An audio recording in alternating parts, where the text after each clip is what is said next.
Okay, so have you ever felt kind of stuck?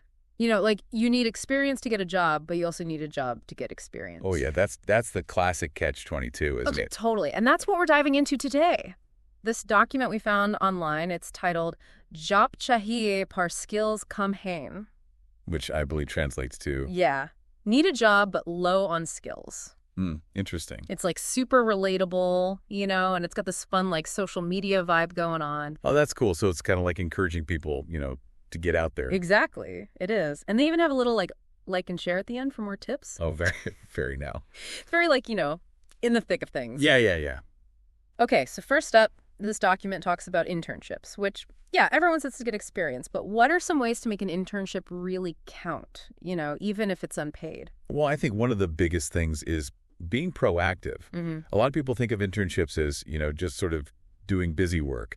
But if you really want to stand out and get the most out of it, you need to, go above and beyond. Okay, so like what kind of things are we talking about here? Well, for example, you could do things like, seek out projects that really align with your interests or, offer to take on additional responsibilities. I see. So like don't just wait for tasks to be given to you. Actually try to create opportunities for yourself. Exactly. And I think that shows initiative. It shows that you're eager to learn, and it really helps you stand out, from the other interns. Yeah, that's a good point. And I think another thing that's often overlooked with internships is the networking aspect. Oh, absolutely. I mean, an internship is a fantastic opportunity to build your network.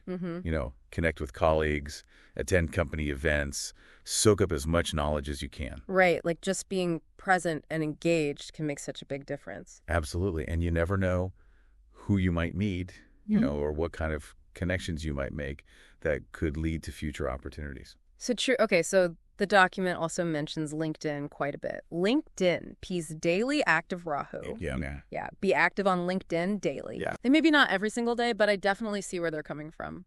Yeah, I mean, LinkedIn is such a powerful tool these days. Yeah. It's not just about having your resume online anymore. Right, it's like your professional online presence. Exactly. You can showcase your skills, share relevant articles, engage in industry discussions, connect with people in your field. So you're saying it's not just about finding jobs on LinkedIn, but also about building your reputation as an expert. Precisely. You want to be seen as a thought leader, someone who's knowledgeable and engaged in their industry, and that can really open doors for you. Okay, now for the tip that really stood out to me, referrals. Referral, say apply karo, meaning apply through referrals. Yeah, referrals can be incredibly powerful. Right, and this document even claims that 80% of jobs are found this way. 80% jobs as milti hain. So is this hidden job market like a real thing? Well, that statistic, I think, needs a little bit of context. While referrals are definitely powerful and they can give you a huge advantage, that 80% probably includes things like internal promotions, word of mouth hires, things like that. So it's not like 80% of jobs are just like secret positions that are only accessible through referrals. Exactly. Yeah. But I think it does highlight the importance of networking. Having those connections can really make a difference. Totally. So if someone is looking to tap into this network, beyond just asking for a job, what are some creative ways they can do that?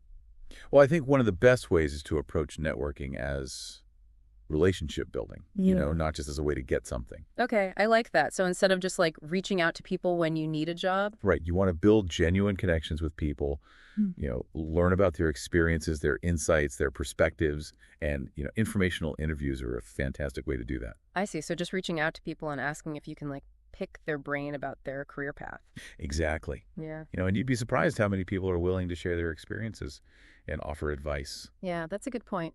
And you know what else? Attending industry events, conferences, workshops, things like that. Absolutely. Those could be great opportunities to meet people in your field, learn about new trends, and, maybe even stumble upon job openings that you wouldn't have found otherwise. Right. It's like putting yourself out there and just seeing what happens. Exactly. And you never know what kind of serendipitous encounters you might have. So from everything we've talked about today, what do you think is like the biggest takeaway for job seekers?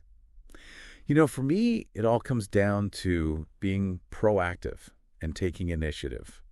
Whether it's seeking out valuable experiences, building a strong online presence, or nurturing your network, taking charge of your job hunt can really make all the difference. Absolutely. It's like taking ownership of your career journey. Exactly. Right. Don't just wait for opportunities to come to you. Go out there and create them. So to all our deep divers out there, if you're feeling a little skills cam, just remember there's a whole world of opportunity out there waiting to be unlocked. And, with a little bit of creativity and a lot of hustle, you can achieve anything you set your mind to. Couldn't have said it better myself. So go out there, be proactive, be creative, and happy job hunting. Absolutely. Good luck, everyone. See you in the next deep dive.